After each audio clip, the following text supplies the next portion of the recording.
السلام علیکم ورحمۃ اللہ وبرکاتہ۔ تمام دیکھنے اور سننے والوں کو خوش آمدید۔ الحمدللہ ایک بار پھر ہم رمضان المبارک کی مبارک گھڑیوں میں داخل ہو چکے ہیں۔ یہ وہ مہینہ ہے جس کا ہر لمحہ رحمت اور برکتوں سے بھرپور ہے۔ رحمتوں کی بارش ہو رہی ہے اور جنت کے دروازے کھول دیے گئے ہیں۔ آج پہلا روزہ ہے، آپ سب کو پہلا روزہ مبارک ہو۔ آج کا دن بہت خاص ہے۔ آج کا دن خالی بھوکا پیاسا رہنے کا نام نہیں ہے، بلکہ آج کا دن اپنی سوچ، اپنا دل اور اپنی زبان کو پاکیزہ رکھنے کا موقع ہے۔ اور سب سے بڑی بات، رمضان ہمیں قرآن سے جوڑنے آیا ہے، اس لیے آج سے ہم روزانہ قرآن مجید کے ہر پارے کا خلاصہ پیش کریں گے تاکہ ہم سمجھ سکیں کہ اللہ جل شانہ کیا ارشاد فرمانا چاہ رہے ہیں۔ تو آئیے بغیر وقت ضائع کیے چلتے ہیں آج کے خلاصے کی طرف۔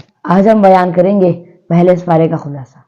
اوکاشے بھائی، یہ بتائیے کہ پہلے سپارے کے اندر سب سے خاص بات کیا ہے؟ اس سپارے کی سب سے خاص بات یہ ہے کہ اللہ جل شانہ نے اس سپارے کو سورۃ الفاتحہ سے شروع کیا ہے۔ سورۃ الفاتحہ اتنی اہم کیوں ہے کہ اللہ رب العزت نے پورے قرآن سورۃ فاتحہ سے شروع کیا ہے؟ پورے قرآن مجید میں اللہ جل شانہ نے 6 مضامین کو بڑی تفصیل کے ساتھ بیان فرمایا ہے: توحید، رسالت، قیامت، احکام، ماننے والے اور نہ ماننے والے۔ اور ان 6 کے 6 مضامین کا خلاصہ اللہ جل شانہ نے سورۃ الفاتحہ میں بیان فرمایا ہے۔ اور اس کے علاوہ اس بارے کی اہم بات یہ ہے کہ اللہ جل شانہ نے اس بارے میں اہل ایمان کے اوصاف بیان فرمائے ہیں۔ اللہ جل شانہ فرماتے ہیں: الذين يؤمنون بالغيب ويقيمون الصلاة ومما رزقناهم ينفقون۔ غیب پر ایمان رکھتے ہیں، یعنی وہ چیز جو نہیں دے سکتے، جیسے جہنم یا جنت وغیرہ، اور جن احکامات وہ نہیں سمجھ سکتے ان پر بھی ایمان لاتے ہیں، نماز قائم کرتے ہیں، زکوٰۃ صدقہ ادا کرتے ہیں۔ اوکاشے بھائی، یہ تو ہمیں بہت ہی اہم بات پتہ لگی ہے سورۃ فاتحہ کے بارے میں۔ جی، کیا اس سپارے کے اندر کوئی تاریخی واقعہ موجود ہے؟ جی ہاں، حضرت آدم علیہ السلام کی خلافت کا ذکر ہے۔ اللہ جل شانہ فرماتے ہیں: وَإِذْ قَالَ رَبُّكَ لِلْمَلَائِكَةِ إِنِّي جَاعِلٌ فِي الْأَرْضِ خَلِيفَةً۔ صدق اللہ العظیم۔ حضرت آدم علیہ السلام کا خلافت کا ذکر فرمایا اللہ جل شانہ نے۔ اللہ جل شانہ نے سب سے پہلے جس شخص کو زمین پر اپنا خلیفہ بنا کر بھیجا وہ حضرت آدم علیہ السلام تھے۔ اور اسی طرح 2 فرشتے ہاروت اور ماروت کا قصہ بیان کیا ہے۔ اللہ جل شانہ فرماتے ہیں: وَمَا أُنزِلَ عَلَى الْمَلَكَيْنِ بِبَابِلَ هَارُوتَ وَمَارُوتَ۔ صدق اللہ العظیم۔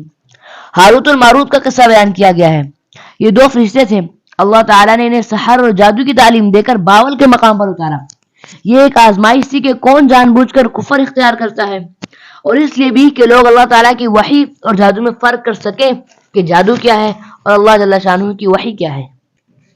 اوکاشے بھائی، ہم روز تقریباً قرآن مجید سن رہے ہوتے ہیں تو زیادہ تر ذکر قرآن مجید میں بنی اسرائیل کا آتا ہے۔ کیا اس سپارے میں بنی اسرائیل کا کوئی تذکرہ آیا ہے؟ بنی اسرائیل کے نامات کا تذکرہ ہے، اللہ جل شانہ نے قرآن مجید میں فرمایا ہے۔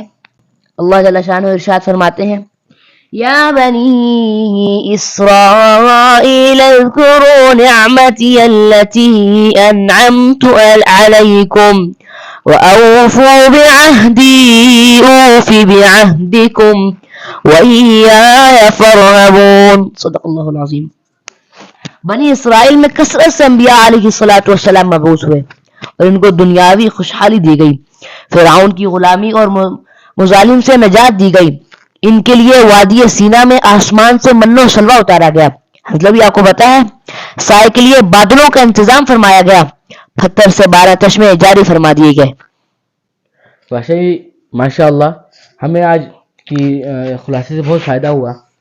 تو آج آپ یہ بتا دیں کہ اگر ہم نے آج کے اس خلاصے کو چند الفاظ میں بیان کرنا ہو تو کیسے کریں گے؟ ہدایت انہی کو ملتی ہے جو اللہ جل شانہ سے سچی طلب رکھتے ہیں۔ کامیابی کا راستہ ایمان، عمل اور تقوی میں ہے۔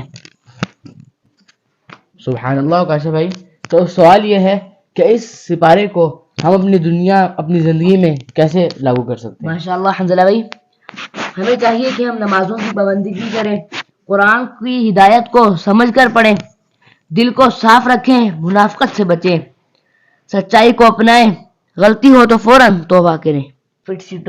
حکاشہ بھائی، اس بارے میں کوئی اہم دعا ہو تو بتا دیجیے۔ جی حنزلہ بھائی، اس بارے میں جو ہمیں دعا سکھائی گئی ہے وہ ہم تقریباً ہر نماز میں پڑھتے ہیں۔ اہدنا الصراط المستقیم، صدق اللہ العظیم۔ ہم اس میں کہہ رہے ہیں کہ اے اللہ جل شانہ ہمیں سیدھا راستہ دکھا۔ جی ہاں ناظرین، آج جو ہم نے پہلے اس بارے کا خلاصہ سیکھا ہے، اس کا اصل مقصد یہ ہے کہ ہم اس خلاصے پر قرآن کی ان باتوں پر عمل کریں، کیونکہ رمضان المبارک یہ روحانی مہینہ جو ہے یہ ہماری تربیت کا حصہ ہے۔ ناظرین اکرام، رمضان المبارک کا ہر دن ہمارے لیے ایک نئی تبدیلی لے کر آتا ہے۔ آج پہلا روزہ ہے اور ہمیں یہ سکھا رہا ہے کہ صبر اور تقویٰ اور اللہ جل شانہ کے قریب ہونے کا سفر شروع ہو چکا ہے۔ آپ سب بھی ہمیں بتائیں کہ آج آپ نے اس خلاصے سے کیا سیکھا؟ تمام ناظرین کے لیے ایک چھوٹا سا کویسچن ہے کہ ہاروت اور ماروت علیہ السلام کون تھے، کیوں اور کہاں بھیجے گئے؟ یہ آپ ہمیں کمنٹ باکس میں بتائیے گا۔ انشاءاللہ اب ملاقات کریں گے اگلے سپارے کے خلاصے میں۔ والسلام علیکم ورحمۃ اللہ وبرکاتہ۔ میں آپ کا ہوسٹ محمد حنزلہ۔